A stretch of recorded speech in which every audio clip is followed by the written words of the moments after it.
This right here, my friends, is the reason why you might want to read the full article before reacting to a headline. I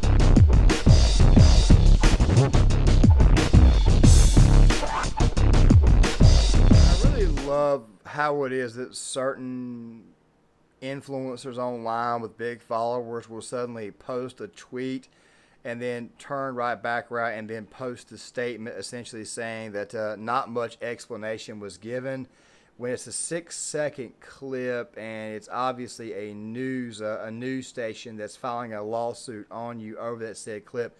Copyright is a real pain, and you're going to hear me say this over and over and over again. It might just be best that maybe what you should do is start a brand new thread and kind of explain that you got the your information was a little bit inaccurate there, Bryson. There's actually a lot more to this story than people are leading on to, and there's actually some history that might have made people kind of jump to conclusions on this. So it's out right now that Jason Aldean had 6 seconds from his video "Try in a Small Town" removed, and people were saying that he bowed to cancel culture, and I initially thought the exact same thing, but then I turned right back around and read a couple more articles and found out that this is actually not the case. It's actually a lot more nuanced than you think, and no, this right here is not bowing to cancel culture. This right here is simply saying that a lawsuit has been filed over a 6 second clip that came from Fox 5 out of Atlanta that they wanted removed, and of course Jason Aldean's camp, of course, his recording studio, they responded. A lot of people like Bryson Gray, I got my own issues there. They decided they wanted to jump to conclusions that Jason caved, and the studio didn't exactly provide much of an explanation for the reason why. Well, there's actually a very good reason for it. You see, copyright claims are a pain. They are a serious pain. I know this because I went through one the other day with my review on the movie Zulu on Gear Issue 33. 30-minute long video. I kept on getting copyright claims, kept on taking it out, kept on trimming the video, eventually put it back up. Eventually, next thing I know, I say trim out the segment, which I thought was probably going to be the last one. Next thing I know, this 30-minute video is now 39 seconds, and I said to hell with it and went ahead and took it on down. That's how copyright is, at least here on YouTube. But in the real world, copyright can be a bit of a pain. This right here is like the #2 song right now on the Billboard Top 100, not the country music chart, the actual popular music chart itself, the Billboard Top 100. And it's gotten over 27 million views on YouTube. This is a song that was actually done in the month of May. And if I sound like a Jason Aldean fanboy, I apologize to you. Trust me, I am not. He's only got about 2 or 3 good songs, in my personal opinion. If I lose some of you, it's the way it is. I'm actually out here defending your boy. Fact of the matter is this here. Copyright claims, like I said before, are a pain. They are absolutely just stupidest thing that has ever been created. And of course, there are reasons why copyright does exist. Some places, quite frankly, are notorious for copyright claims. Anytime you post something that's got TMZ on it, guess what? You're getting a copyright claim. Fox, for the most part, had always been good on copyright, but anytime you post something from any one of these local Fox networks, especially Atlanta, for whatever reason, they thought the riot footage was BLM, but it was actually the Antifa side of the riot that was going on in the city of Atlanta. So obviously kind of a cuck move, and I think that the Jason Aldean camp just looked at this and said, you know what, this was just another nuisance. Just change the 6 seconds with something else, and we'll just move the hell on. Why go through a court battle with the company over something as small as a 6 second clip? So I think people need to stop and actually look at the overall nuance before they scream that the guy actually caved. But I'll explain why that is the case, why it is that people probably initially had a knee-jerk reaction to it here in a second. Don't worry, I promise I'll get to it. But here's the company that really bothers me, the one thing that really bothers me. Outkick. Now, last week, Outkick was saying this. That there wouldn't be more artists, regardless of their politics, speaking out in favor of Jason Aldean and saying, hey, this is a song that's every bit legit. He should be able to sing it.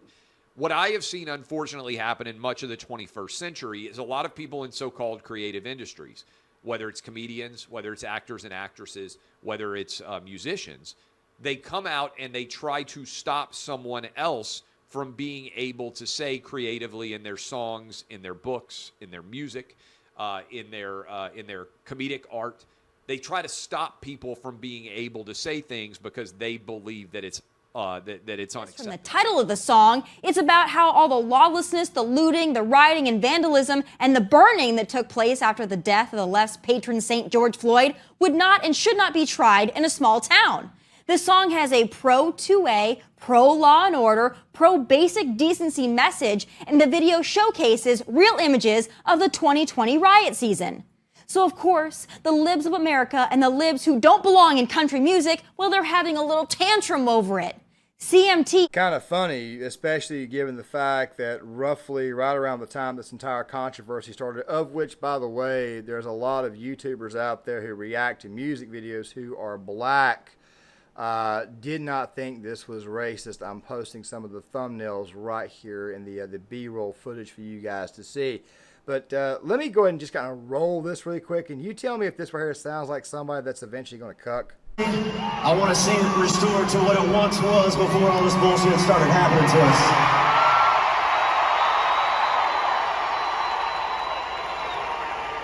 I love my country, I love my family, and I will do anything to protect that. I can tell you that right now.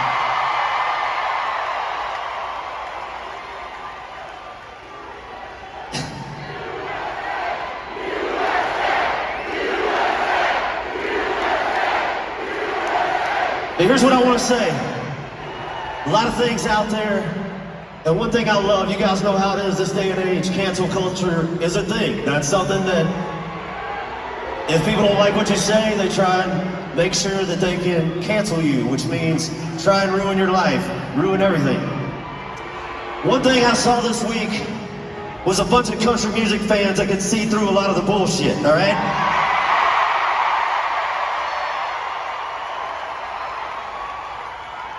I saw country music fans rally like I've never seen before, and it was pretty badass to watch, I gotta say. Thank you guys so much. He's been in interviews, he's talked about it. Seems a little bit too good to be true, but then again, at the same time, though, we are living in an environment where a lot of people jump too fast, and I hate to say this, but this was obviously a period where quote-unquote conservatives or new conservatives or whatever decided to go ahead and believe a rumor without actually reading the full article.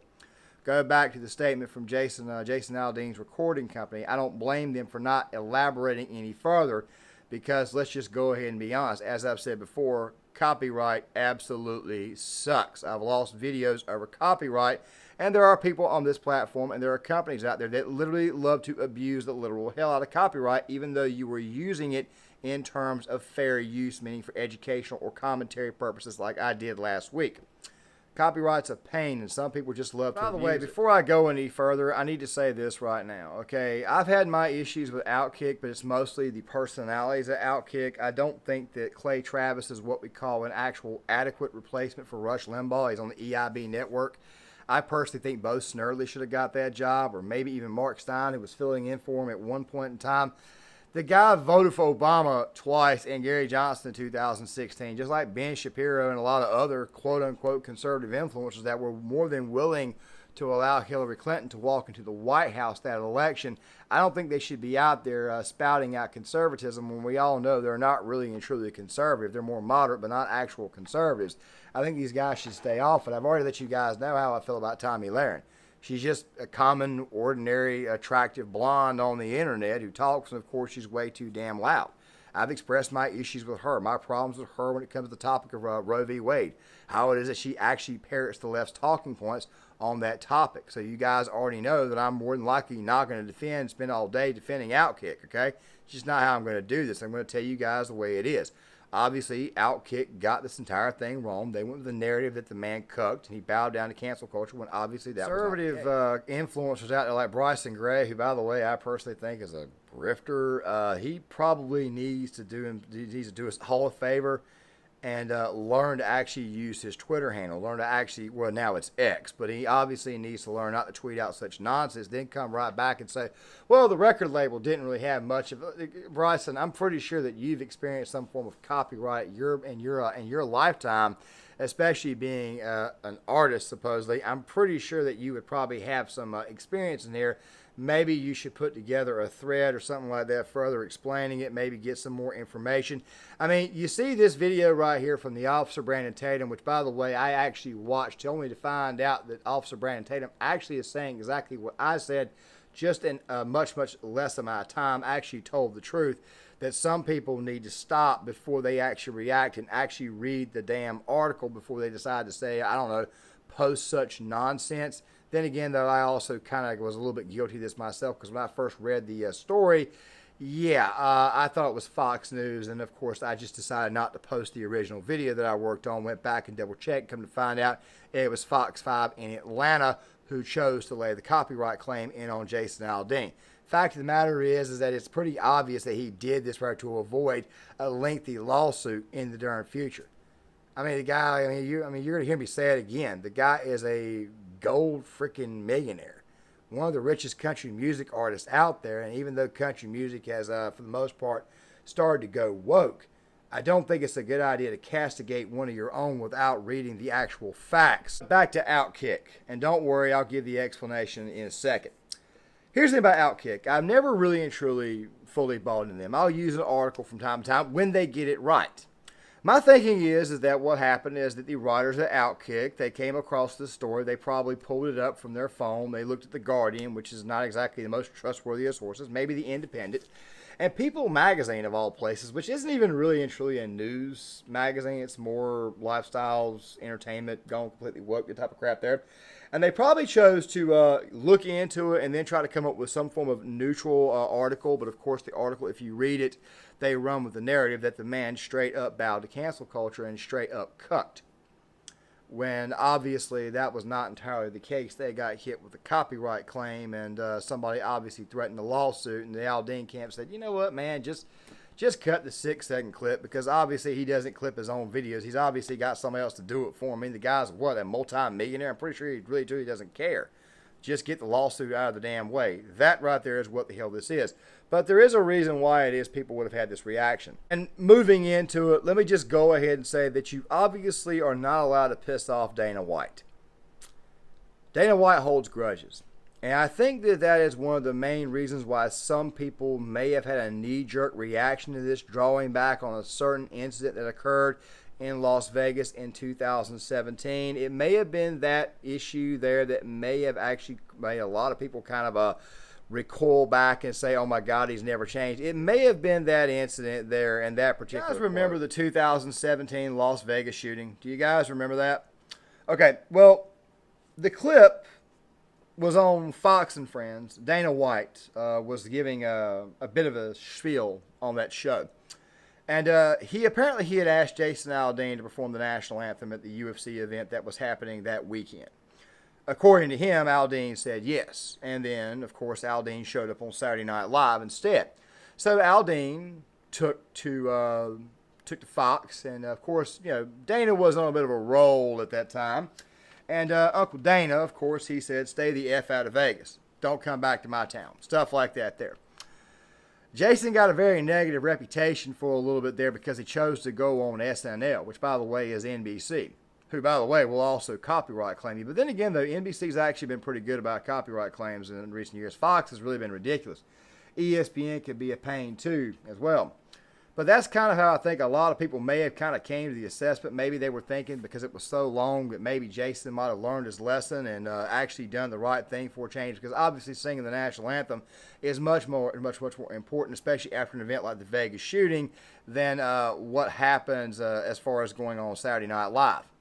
I think it's a little bit more important. But then again, though, I can understand why it is that people may actually feel that way towards Jason Aldean.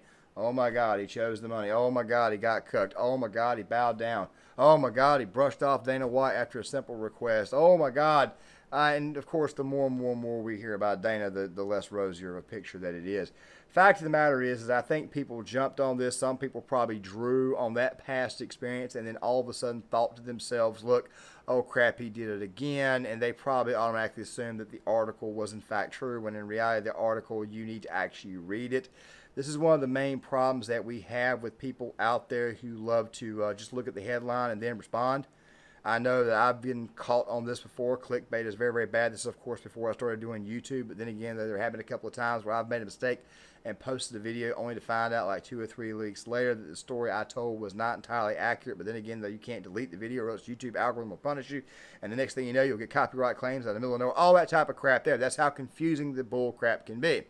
Fact of the matter is that it's a 6-second clip. He had it removed to avoid going to court over it, and it's not like he replaced the clip with some footage that was not riotous or anything. He just replaced it with the actual more footage of the building he was singing in front of, which I don't think is that big of a deal, even though the woke left, they made it a big deal by claiming it was a spot of a lynching, when in reality, if you go through the entire South, every piece down here has some form of historical landmark. These are just extremely unhappy people, and obviously a very, very, let's just say, uninformed group of people on the right chose to respond very negatively to what was obviously a load of BS.